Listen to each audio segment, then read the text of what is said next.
Uşaq vaxtı olanda yaşım olardı hardasa da 12. Mən orada az qala batmışdım. O mənim ömürlük yadımda qaldı. Amma özümü xilas elədim, özüm çıxdım. Heç kəsə də xəbər etmədim ki, panikliyə düşməsinlər. Elə bir kruqla getmişdim.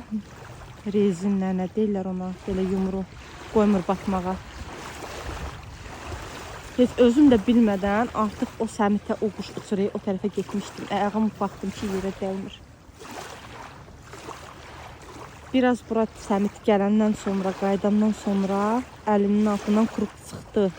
Suyun altına getdim. Yavaş-yavaş bildim ki, çıxış yolu bu tərəfdədir. Suyun altından üzə yox, yeriyə gəldim. O qədər qorxdum ki, olur.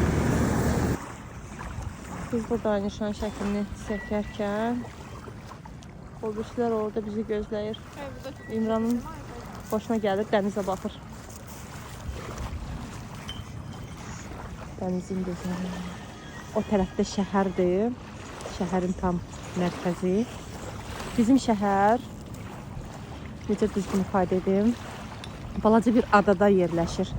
Ətrafı bütün beləcənə dənizdir.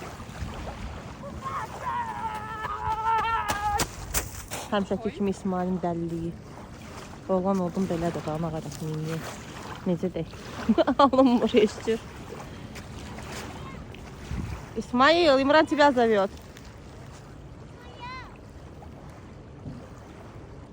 Seni verene kuvan. Çok pis görsənir. Ayağında oturub orada.